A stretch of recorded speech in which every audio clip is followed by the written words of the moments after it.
രാജ്യത്താദ്യമായി വാഹനാപകടത്തിൽ മരിച്ചത് ആരാണെന്ന് അറിയാമോ? ഏകദേശം എത്ര വർഷം മുമ്പായിരിക്കും ആദ്യ അപകടമെന്ന് ഊഹിക്കാനാകുമോ? 111 വർഷം മുൻപ് നമ്മൾ ഈ സംസാരിക്കുന്ന ഇതേ ദിവസമാണ് രാജ്യത്തെ ആദ്യ വാഹനാപകട മരണം സംഭവിച്ചത്. അത് നടന്നത് കേരളത്തിൽ. കാളവണ്ടിയും കുതിരവണ്ടിയും മാത്രം കണ്ടിരുന്ന തിരുവിതാംകൂറിലെ ജനത ആ അദ്ഭുത കാഴ്ച കണ്ട് ഞെട്ടി.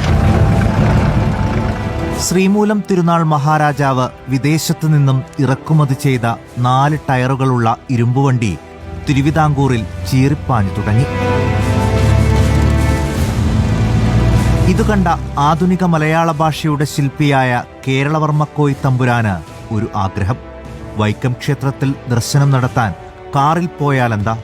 അങ്ങനെ അനന്തരവനായ AR രാജരാജവർമ്മയോടൊപ്പം 1914 സെപ്റ്റംബറിൽ തിരുവനന്തപുരത്തു നിന്നും കേരളവർമ്മക്കോയി തമ്പുരാൻ പുറപ്പെട്ടു.